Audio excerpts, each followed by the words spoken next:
Shit, you know what I'm saying? Like, just some social shit for everyone, you know what I'm saying? Like, I made this beat myself, so hear me. Woo!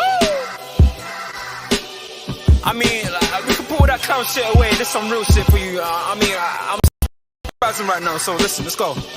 Yeah. It's in their bones, the thoughts and harmony for the love of the money. Then fall victim for the cookie, then turn pussy, it's lonely.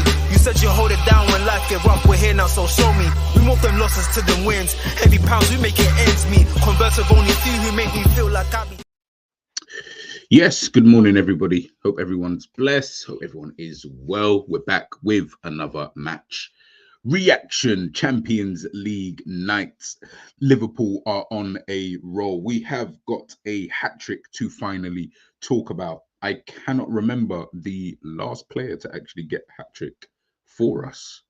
I'm going to say Salah, just because it's usually Salah. But yeah, it feels like it's been a while since a Liverpool player has got a hat trick. Do you know what I mean? Slot usually takes players off when they get 2 goals up anyway. But listen, look, luckily, Diaz was able to get that hat trick last night. And Liverpool ran out 4-0 winners, which I believe puts us at the top of the Champions League group, 4 out of 4. I think the only other team who could go ahead of us tonight is Aston Villa, but they'd have to win by 4 clear goals in order for them to be able to topple us. But listen, man, yeah, it's a good victory in the end. Obviously, we'll dive into everything in a sec. But yeah, good victory in the end for Liverpool. Obviously, Alonso returning to Anfield and all that kind of stuff. You know, it was one of those ones where it could have been, do you know what I mean? One of those bad nights, a bad nightmare for Liverpool. And to be fair, I felt like the game potentially looked like it might start out that way. But listen, look, in the end, Liverpool, you know, ended up getting the victory, man, getting the victory. Big up everybody, of course, inside the building. Big up Andre. Good morning, Reds. What a team we have. Even if we don't win any trophies this year, it's going to be a great run for our club. Feels so damn good to be a Liverpool supporter. Big up Oscar in the building. Big up Coach's Corner. Hope you're doing well. And big up Fozzie, guys. Please make sure you head on over to Fozzie's channel, please, and subscribe, man. Big up to your damn self. What a awesome win. Listen, man, no, it's true, man. It's true. Like I said, in the end, it panned out to be really, really good. But you know, when we, you know, beginning of the game and stuff like that, I did feel, you know, again, it's that first half. I think I spoke about this yesterday, you know, when we were doing the preview. Just that first half for Liverpool. I don't know what it is, but I don't know, man. I don't know. But to be fair, Slot did speak about this. And I guess this is something that he obviously, you know, looks at as well. Big up LK. You know, he said, you know, he mentioned that, you know, he feels that teams, when they come to play against us, especially at Anfield, but when they come to play against us, they set up in a different way than they were probably anticipating, probably a different way than they've probably been playing for, say, the last few match weeks. So it then kind of, I don't even want to say, you know, bamboozle us or anything like that. But again, I guess that's why, and that probably answers my question that I was asking yesterday as to why we start off these games super slow. Like, why is it we take a bit of time to, you know, really get into games, and it looks like the opposition, you know, are already, you know, clicked into gear kind of thing. My only thing with that is that then to me, it kind of seems like they know what we're going to do, so they're already prepared for it.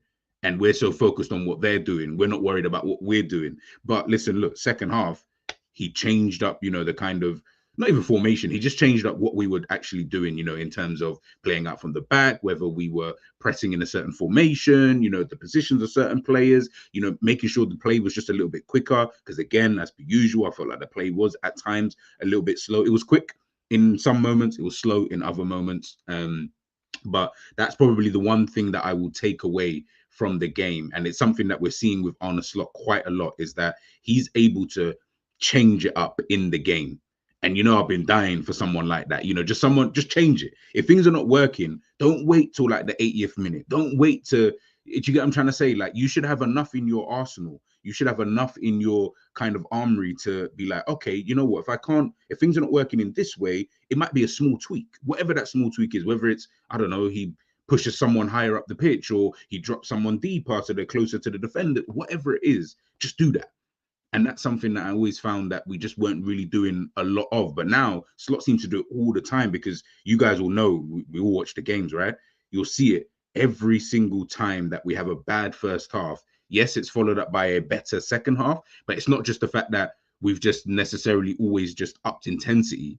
Now we've actually changed something around. That's why all of a sudden, bang, bang, bang, bang, as we saw yesterday, Liverpool get 1, then 2, then 3. It's one of those, kind of things, man. And also as well, by the way, big up to, big up, I know I keep talking about it, but big up to Klopp, because he installed that kind of mentality within Liverpool. Do you get what I'm trying to say? Like, he put that within us that, if things are not going well in the first half, or if we're go down or whatever, still have that mentality of, yo, we need to, do you know what I mean, up it, kind of thing. My only issue, and again, it's something that Slot mentioned, but he mentioned it almost like in passing, he prefer if we start games a bit better. Do you know what I mean? And again, I'm not quoting him verbatim, but we need to start these games just a little bit better. Whether it's intensity, whether it's, again, the movement of the ball, just needs to be a little bit quicker. And I feel like that will then help us in the long run, in regards to, how some of these matches are kind of, sorting themselves out. But listen, it is what it is, man. It is what it is. Big up Hollywood Rock in the building as well. Liverpool 1, Trump 1. Jesus Christ. Yeah, I see that this morning, man. I literally woke up and just saw that. Big up Steve in the building, my broski. Hope you're well. Coach's Corner saying Diaz false 9, the solution with Jota injured. I don't know. We'll talk about that anyway. We'll talk about that.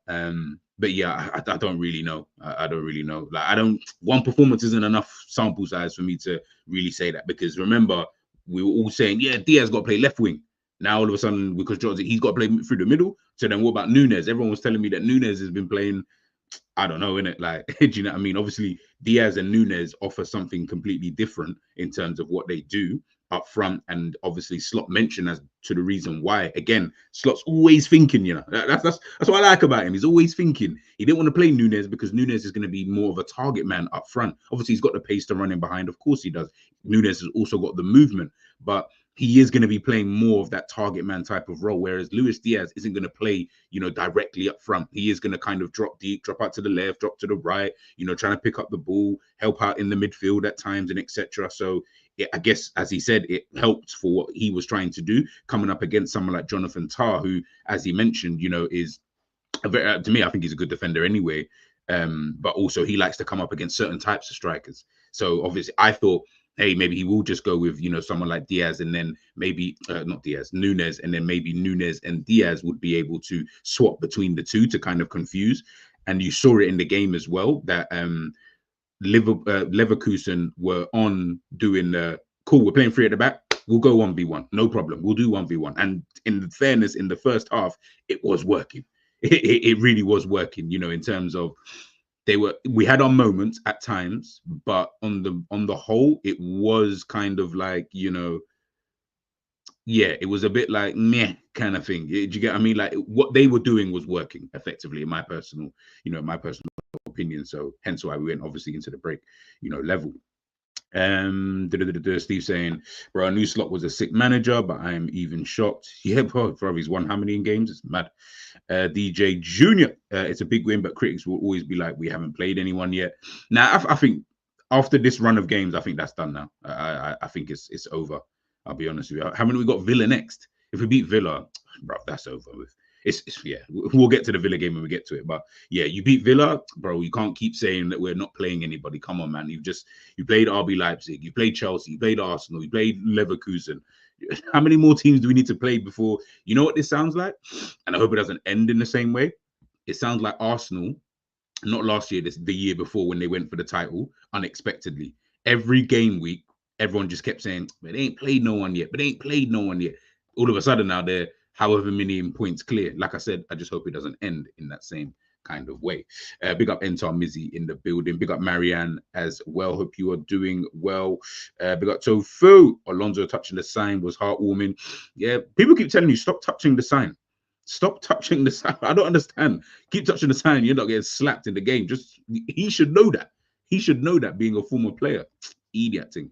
Big up Philip, Morning G. It's a great day to be alive after a great result versus Leverkusen. Yeah, remember, as they say, man, we ain't really played no one yet. We ain't played no one good, in my personal opinion. I think they've all been kind of meaty teams. Big up Ends in the building. Hope you're doing well, my bro. Skate. As he says, man, please guys like and subscribe to the damn channel. Stop touching the damn sign. To be honest, keep touching the signs if it means we're going to slap you 4-5-0, because we haven't really, can't remember, obviously West Ham in the cup, but we haven't really slapped teams recently. And the fact that it's mad because we slapped a good team. Do you know what I mean? It's not like we slapped like West Ham, for example, where you're like, oh yeah, that's West Ham. They're in a shit moment anyway. They're kind of pants this season, blah, blah, blah. So you can start giving bare excuses. This is by Leverkusen. Like, they're a good team. Do you get what I'm trying to say? Like, yes, they're not the team that they were last season, but, you know, they're still, you know, a very, very good team. So, yeah, man, it is what it is. But, yeah, as I said, first half, yep, I didn't really like it in terms of, didn't feel like we was creating too much. Didn't really feel like nothing was really happening, so to speak. It did feel like we were a little bit lost for ideas. Second half, as I mentioned, he obviously changed it around. Things got a little bit better. And yeah, once we scored that first goal, that yeah, it just went bang, bang, bang, and it was just, you know, game over, you know, from there. Obviously, one of the two players I wanted to you know, take a look at, obviously, is Lucho. Getting himself a hat-trick. Listen, man, big up to himself. Obviously playing, as you guys have mentioned, in that kind of striker role. In answer to DJ's question, again, like I said, one game isn't going to be enough. I get it. Jota's injured. Don't know when. I think he's back after the international break. So maybe you could potentially, and I do mean potentially, you know, play him through the middle. But then, like I said, I just don't know. In my eyes or in my head, I'm just like, if you do that, what does that then mean for other players? What does that mean for, you know, for players like, you know, Darwin Núñez? Because, like I said, he offers you whatever you guys were mentioning that he offers us. So if he offers us that, then why wouldn't you just go with that? And then the reality is, are we going to still get a Gakpo who's going to keep finding form? I'm not saying Gakpo has to score all the time, but I am saying that, yo, is Gakpo going to always be playing well? Maybe not, maybe not necessarily. I guess this is where your rotation, you know, can potentially come in handy, should I say. So I guess, listen, look, in regards to just last night specifically, yeah, listen, look, Lucho in that second half, he really was on fire. In the first half, he was all right. He was okay. You know what I mean? Like, he wasn't like, no one was rubbish, obviously, but it was just more like, yeah, it was just one of those, like, yeah, okay, yeah, he was all right in that first half. You and Salah, to be fair, there was some nice exchanges at times between the front three in general. Diaz obviously dropping deep. It's like, again, it was that kind of feeling your way into the game kind of vibe, you know, that I felt that that Liverpool had in that first half. So yeah, it didn't really look too great in my personal opinion. Obviously, Tapsoba and Hincapié, they didn't really have anybody to like they weren't marking a central striker, and then Tar didn't really have anyone to actually come up against. So he wasn't necessarily going 1v1 versus anybody, you know, so to speak, because Diaz was just dropping into spaces, dropping into holes and stuff like that. So for when he was doing that, it obviously bamboozled Leverkusen in that kind of sense. But listen, look, 3 shots on target, 3 goals. You really can't complain. I got a bit of porridge on my bloody lip. Excuse me. But yeah, listen, look, good performance from him. And then obviously Curtis Jones. Ah, Jesus Christ. Very good assist for the goal. Very, very good assist. And again, listen, look, another very good performance from Curtis Jones, second half anyway, last night. Yeah, it seemed like in that first half, again, he was a little bit deeper. You know, obviously picking up the ball, trying to recycle possession. Listen, look, you can see here, accurate passing, 90%. Like, that's just what he does, right? Like, that's kind of just a bit normal. But for me, I think second half is where we start to see the best of, you know, someone like Curtis Jones, you know, in terms of in those kind of forward areas, you know, behind, not even behind the striker because we weren't really playing with one, but, you know, in those kind of attacking midfield areas, linking up well. And then that's when he actually became the number 10, in my personal opinion. First half, it just didn't look like we had anybody in that position. Everyone was moving around, rotating. It's almost like we were trying to get used to Diaz dropping into this pocket, that pocket, blah, blah, blah, kind of thing. There was no one really there, and there was no link. I didn't feel like there was really a link man, to be honest with you. Second half, that's where Curtis Jones really became that number 10 and that link man, you know, and then, you know, pushed it forward, man. But listen, man, big up to Curtis Jones. Really good performance. Again, just like quite a lot of these players. I see people, trying to do the apology thing, but just like a lot of these players, they've lacked consistency since they've been at the football club. That's always been their problem. I don't think it's even necessarily about how good they can be. No, I don't. I never really look at these guys and think, yeah, like it's almost like I don't have a level for them. I don't know how good they are, how bad they are, because they lack consistency. We don't see this often. We might see this for 2-3 games, and then I don't see it for the next 5 games, whether that's because of injury, whether that's just because you're just not up to the level that you've obviously set in the previous 3 games. That's always been these kind of players' problems. Him, Gakpo, Diaz, Nunes, Szoboszlai, clearly, these kind of guys, Simicas, these kind of players, you just always see they just lack consistency. Always been a problem for them. Always. That's why so many people are always onto a Curtis Jones, or now obviously onto Szoboszlai, or sometimes even now McAllister. I'm seeing people, get onto him. Gakpo, Diaz. You're always going to be onto these kind of guys because they lack consistency. It's not necessarily that on their day they're not good. Of course they are. Jones has shown that, but he hasn't shown the level of consistency that we'd all like to see. For whatever reason, whether again it's because of injury, whether it's because I don't know, the team is playing fine without you, so you just can't get back in, into the team. I always say with those kind of things, I'm always like, yeah, if you was as good as people say you was, you'd get back just like that. You know what I mean, man? I don't know many or any managers really who, just because the team is, would I say, somewhat playing somewhat well, that they're the player that you believe is supposed to be so good just stays there. I rarely ever see that. You usually just come straight back in, regardless of who's playing well or not, unless they're playing stupidly well, where it's like, bro, I can't even drop you, and I have to start figuring out a way to potentially play, the both of you. So listen, man, it is what it is.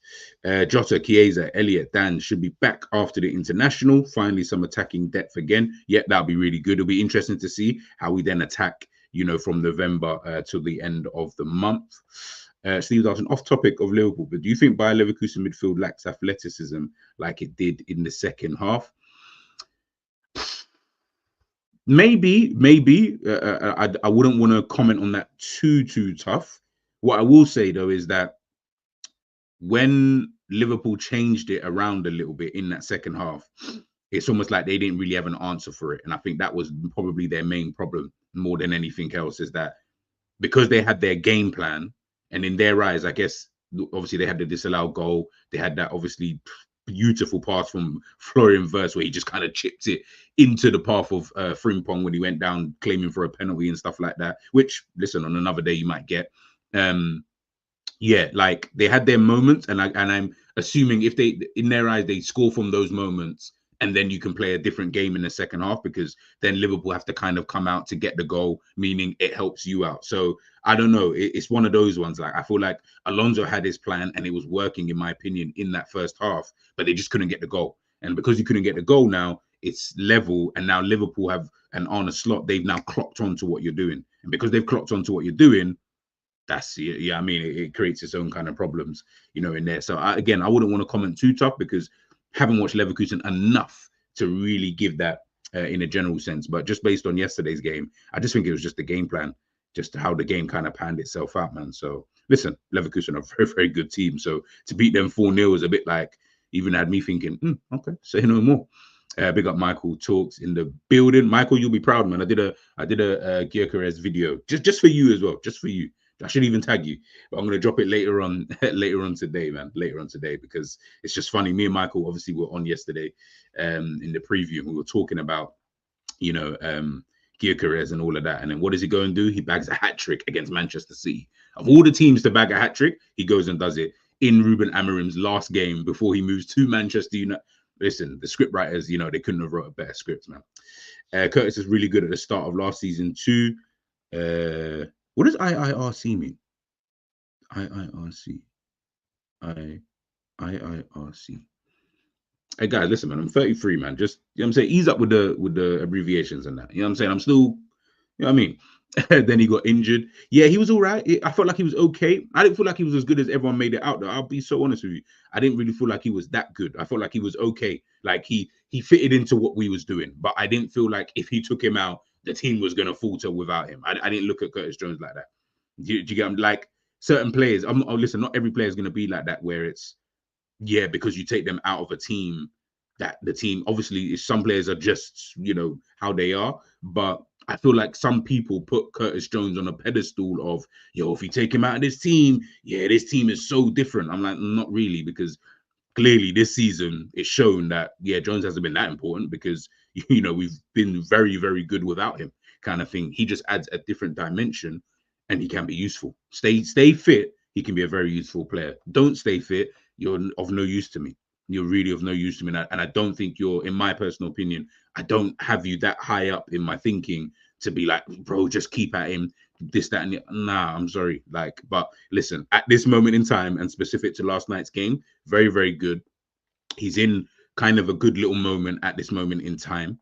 So yeah, it's just really about continuing to play. And obviously Szoboszlai, Szoboszlai is just on some whatever thing. I don't even know at this point, you know, because yeah, he just looks different. I don't know if you need to cut your hair or something, or hair getting in your eyes, or I don't know, whatever it is, you just need to pattern up.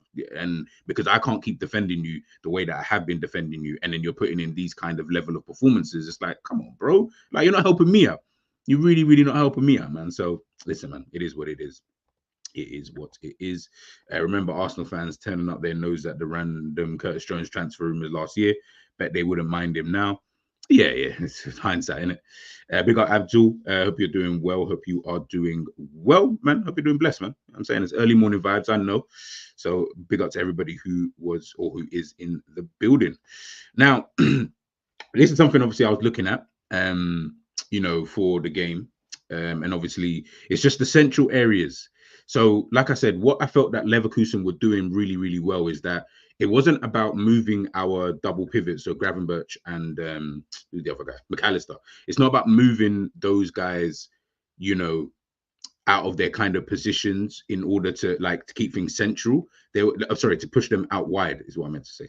They're not trying to push them out wide in order for them to, you know, so that we can play through the middle, because obviously they know that that's what Liverpool kind of want to do. I felt like what they were doing was this. I'm just going to get a picture. They were keeping the double pivots in those central areas, but keeping them so close together.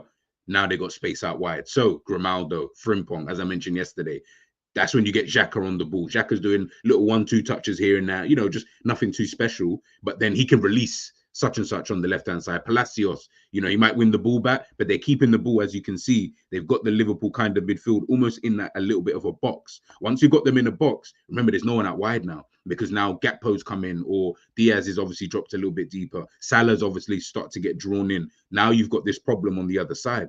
Because again, like you guys can see on the screen, you've got Frimpong on one side, you've got Grimaldo on the other side. Once they start to do that, you get an overload of, on the left-hand side, I think at times you would start to see Grimaldo running on the outside, and then you got Boniface. For some reason, as Arne Slot said, he'd never seen Boniface drop out to the left that much. But I said, that's what he's going to do. It's not always going to be Boniface through the middle. That wouldn't make sense, because Florian Wirtz operates in that middle part. They can create almost a 3-man, 3-to-1 situation on either side. That's why I felt like it was kind of clever from Bayern Leverkusen in that first half, because you can create a 3 versus 1 on either the left flank or the right flank, because Florian Wirtz becomes that 3, or maybe Palacios, Garcia, Xhaka, whoever it is, they become that next player. And once that happens, obviously that's where you can then, you know, start playing the ball. But that's what they were trying to just keep our midfield as close as possible in this little tight thing to create that space out wide. I felt like we dealt with it relatively okay, though, to be fair. Obviously, again, listen, look, Frimpong is stupidly fast. When he handballed it for the goal that he scored, by the way, Keller should be doing better. I'm sorry, I don't care what no one says. But listen, the goal was disallowed. But in that moment, obviously, he handballed it. But even in that whole move, I was like, that's what they've been waiting to try and do. And obviously, with the pace of Frimpong, bro, Tsimikas is never going to catch him. Even Konate looked like he was struggling, you know, to even get there on time, kind of thing. Again, Frimpong is extra fast, though. So I can't get on to anybody too tough about that, but that's always going to be a worry when you're playing like that. And that's what they were trying to do. Xhaka, Garcia, Palacios, I felt like them man were always comfortable in possession. Tapsoba as well. I felt like their defense was okay, like on the ball in the first half anyway. Tapsoba, Hincapie, Do you know what I mean? Like they were just comfortable in possession, pop it, movement. You're starting to see all of a sudden Xhaka dropping deep, Palacios moving out to a bit to the left or a bit to the right to offer up another kind of what do you call it? Another option, for someone to pass to. It was very good. I liked what Leverkusen were doing, and they were stopping us also as well from playing out from the back. That again stifling us. This is what I'm saying. In that first half, they were stifling us at times. Obviously, we got through a couple of times and we were able to get a couple of half chances or whatever in that first half. But you can see they were trying to stifle us from the minute one. And once they started doing stuff like that, that's where I felt like, yo, Liverpool, like what's going on? Why are we not almost switched on? Why don't we seem to understand that the way that they're pressing, the things that they're trying to do, I don't get why we haven't almost trained for that.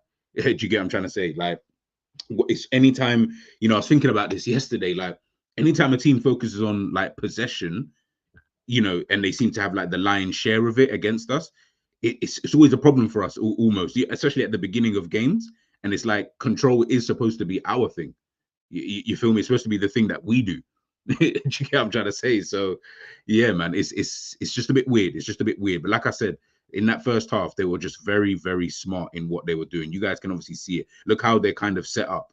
Like Liverpool can't go anywhere from this position. The only thing you can start doing now is obviously you can still, I can't remember this specific moment, whether we just started knocking it around at the back or anything like that. But you could still knock it obviously to the left back or to Konate potentially, but you risk the wrath of the two players, obviously Boniface and Wirtz, obviously coming out to kind of press. Once he does that, obviously you still got Frimpong, you still got Xhaka in there, you got Palacios. Like everyone's almost man-to-man marked in this situation, and that's where I felt like Leverkusen were, I wouldn't even say getting joy, but it was more about the territorial kind of advantage that I felt like they were starting to have, within the game. But like I said, in that second half, we started to change it around. I felt like we started to get Gravenberch on the ball a bit more. You start to get, players like Curtis Jones, just opening up their body in order for them to see a pass. Making sure that the front three, the movement of that front three is just a little bit better, in terms of whether it's Gakpo dropping deep, whether it's Luis Diaz, whether it's Salah coming a little bit deep, whether it is hitting Salah, making sure the ball sticks, to him. Can't really remember McAllister too tough. I'll be super honest. Like I don't really remember him that much in the game, but yeah, I guess he was okay, so to speak. But yeah, that like I said, that's for me was just where I felt that Liverpool, the game was won and lost. And as we know with Liverpool, bro, when you score one, it can get long. It can get very, very long, very, very long. For anybody, because Liverpool, I don't know what it is though. Like I really don't understand why it's like we go through this like score one, score two, score three, score, like it's just crazy. And maybe it's the crowd, maybe it's the fans, and the atmosphere and teams. Obviously, once you can see the goal, sometimes they say you're quite vulnerable. Liverpool don't really seem that vulnerable when we can see goals. I'm sorry, when we score goals, we seem to just go up another level, another level. But listen, it is what it is. Obviously, we did use that 4-2-4 shape out of possession. Again, me, I'm not really the happiest when we do use that. But listen, we used it and it was to great effect, in my personal opinion. So yeah, all in all, felt like the game was calm. Felt like that, the game was calm, man. Zane, goal is like a presser. Yeah, it is. It honestly is, man. It's crazy, the way that Liverpool kind of, move and behave, in certain kind of moments. It's very funny. Very, very funny. Let's go to player ratings, and then we'll head on out of here, man. We'll head on out of here. They say we wear down teams to let them think they're going to get something. Yeah, that full sense of security, where we lure them. Let's go. Let's start off with Kelleher. Kelleher, a lot of chat about Kelleher yesterday. How good is he? Does Ali come straight back in and all of this kind of stuff? But listen, look, in terms of yesterday, looking at his stats here, you can see, look, 4 saves in the game. Passing accuracy was okay, 79%. Long balls, obviously, he tries a lot. He tried 12 and he only got 5, to be fair. Couple of good saves as well. I felt like he was good. In the game. I don't think of how many chances they even realistically had. I remember him making the 2 good saves. I remember that. I definitely there was can't remember who shot. It's like a shot and then they shot again. So those are 2 good saves. I can't really remember anything else like that though. But he was good anyway. Outside of that, I didn't feel yeah. I think the only thing that bugs me, and it's not his fault by the way, this is more honest law. I just hate the fact that we keep going long. It does bug me at times. It really does bug me. It's not like he's not Edison. You know what I mean? The accuracy is not like that where I know he's gonna always hit man, point for point. So sometimes just play it out from the back, man. But it is what it is. I'll give him 7.5. Give him a 7.5. All right, let's go Van Dijk. Van Dijk. Good battle with Boniface at times. I can't lie. He had a good battle with Boniface at times. And to me, anyway, I felt like Boniface was at times, not all the time, but there was a couple of times when Van Dijk versus most other strikers, I feel like he just bullies them. You can't bully Boniface. That is not happening. The guy is way too big, way too strong for all of that. Him and Konate, you ain't bullying someone like Boniface. And I don't think Boniface ever got bullied anyway when he came up against them. He didn't come up against them a lot, but when he came up against them. Van Dijk, I would say, I mean, it's hard to even say did he get the better because they were playing with a false 9. So again, just like the Bayern Leverkusen back 3, it's not like they were coming up against, strikers, so to speak. So yeah, I felt like overall he was calm. He was good, I guess. Not as good as Keller though, in my opinion. So I don't know, I'll give him a 7, I guess. 6.5, 7, slightly. I'm thinking about it now. It's not like he was poor or nothing. I don't want anyone to misconstrue what I'm saying. I don't feel like he was poor. I just don't know if he did anything. Yeah, sorry, Verge, man. You're my guy now, but yeah, I'm gonna give you 6.5. Konate.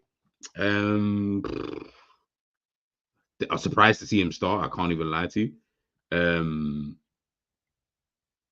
Again, trying to think. Let me just try and think of moments. Passing, yeah, it was calm, good. Again, he did a bit more than Van Dijk, but I guess that's just more nature for moments when Boniface obviously would have the ball and stuff like that. Verts obviously sometimes dropping into that kind of hole. Yeah, to come up again. Yeah, it was all right, man. Yeah, it was all right. 6.5, man. 6.5. I don't feel like anyone was that great. Trent. I feel like, yeah, again, he was just steady Eddie, which is, I like steady Eddies, man. That was literally his whole performance was like, yep, steady Eddie. Everything was calm, everything was cool. Didn't feel, again, just like Konate and Van Dijk, I didn't look at their performance and think, oh, you did anything wrong. It was just calm. It was just literally just calm. Above average performances. Yeah, 6.5, man. Simicast. Again, I feel like the whole back line, they didn't really have too much going on over there. You know what's crazy? We substituted 3 of our back line, which is actually mad. Simicast, Konate, and Trent. Yeah. He had no accurate crosses in the game. 1 successful dribble, 1 tackle, 1 in the game. Jules, 1-2, lost 1. Yeah. Again, calm game from Simicast. Nothing to write home about. Midfield. Let's start off with. Let's go Jones. Jones, beautiful assist. I like that assist still. I can't lie to you. Second half, I thought he was really, really good. Like I said, I like the positions he was taking up. In that second half. It's really listen, man. Listen, as much as I'll big up as a Bozalai and stuff like that, as much as I possibly can. If Jones is performing the way he is performing, then unfortunately, it is what it is. You know what I mean? Like, if you're not performing, you got to get out of the team. I couldn't really care less. There's only one player I'm like, nah, you keep playing him just because you don't have anybody else on that level, and that's Salah. You guys already know. But midfield, they're all kind of the same level. So you can kind of swap them in and out. But obviously, I just have my bias obviously comes through at times. Gravenberch, calm game, just casual from Gravenberch. Steady Eddie, steady Eddie, steady Eddie. Again, I like steady Eddies, man. Like I said, he can't always be putting in 10s and 10 out of 10s, every single 9s and 8s and stuff like that. Sometimes, bro, just keep it calm. Just keep it super calm. You know what? I'm actually gonna do these guys a bit. I'll give them 7s. I'll give them all 7s.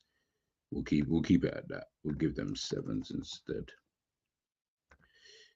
Kept a clean sheet as well, so I'll allow you guys. And like I said, I felt like everyone was just calm. Gravenberch, yeah, Gravenberch 7. Boom, boom. McAllister.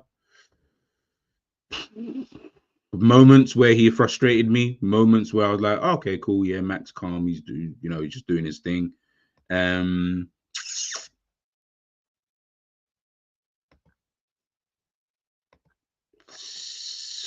I'm torn between 6.5 and a 7. Let's get 6.5.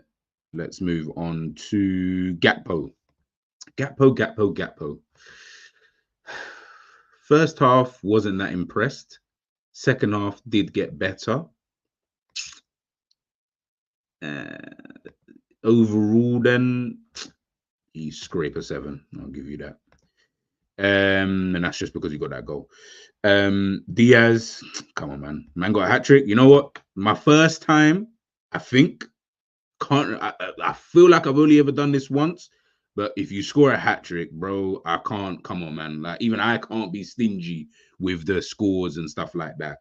You score a hat trick, bro, you get that 10. I don't care. Like, as in, I don't even care if the performance was stinky. You score a hat trick, you have to get a 10. You have to. Do you get what I mean? Like, it's by default. Do you get what I'm trying to say? Like, that was an excellent performance, obviously, from Diaz, in that second half, and playing in a position that's not too familiar, with him. I have to give it to him, man. I have to give it to him. So I think that's my first 10. I honestly, I don't even feel like I've given Salah 10. Maybe I should give a 9.5. Maybe I'm being a bit too kind, man. Maybe I'm being a bit too kind. It is what it is, man. And then obviously Salah got himself 2 assists. That's 9 goals and 9 assists this season in 16 games. Makes me laugh every time I hear his records. It just makes me laugh. But I felt like he was calm, like nothing too special.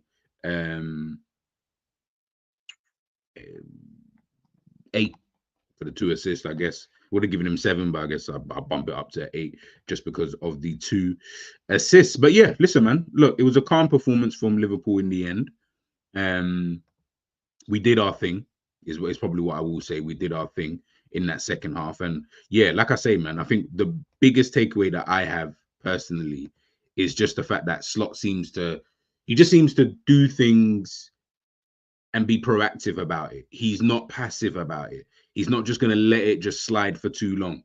Do you get what I'm trying? Listen, I know that Nottingham Forest game is in the back of his mind all the time because he constantly keeps bringing it up. But I understand, though, because he knows if we're not on it and if I don't change it and if I don't do things to potentially, change up what we're doing, that's what could happen, which is we can lose a game.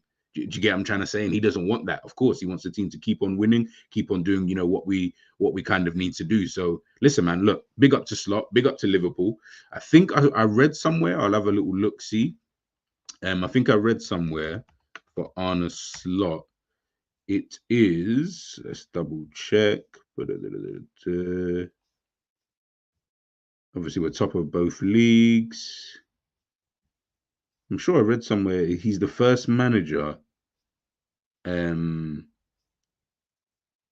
we go. Most wins in their first 16 games. So Arne Slot is first with 14 wins out of 16, which is amazing. Jose Mourinho from the 2003 Jose Mourinho, third, he's on 13. Carlo Ancelotti, again with Chelsea, he's on 13. Chelsea were a bit mad, isn't it? Chelsea, again, Avram Grant, if you guys remember him, he's on 12, alongside, again, Antonio Conte with Chelsea, with 12. Unai Emery. So Unai Emery started off with 12 wins out of 16, and these guys still wanted this guy out. And then the last one is rounded up by Sarri from Chelsea. Chelsea have 1, 2, 3, 4, 5 managers in this. They've got 7 managers on here. Chelsea have 5. The other two is literally Slot and Unai Emery, which is absolutely mad and shows you the levels of Chelsea, but also shows you the levels of Arne Slot as well. That's actually kind of crazy. Big up Mr. TIP. We are nearly done with our we haven't played anyone yet stretch of games. Slot trying to do that from doubters to believers thing. You know what's mad? By the way, as always, big up for the super chat. You know, it's always love and much appreciated. So big up to your damn self. You know what's mad about that doubters to believers thing? I don't even think he's doing that. I don't think it's a doubters to believers thing with him. I actually just think with him, it's more like you can tell, obviously, he's very like monotone and very just straight to the point, you know, kind of manager. He just seems like he's more on, let's just keep going game by game, keep doing our thing. I'll critique if I have to, which he does more or less every game, and I'll praise when I have to, which again, he does more or less every single game. So he's just taking it the games by games. And I feel like he's doing the learning. We as fans, obviously, we're looking at it from a, you know, whatever aspect that is the believers, we can win the league, we can win the treble, we can do this, whatever you think as a fan, that's just what we think in it, and we can do that.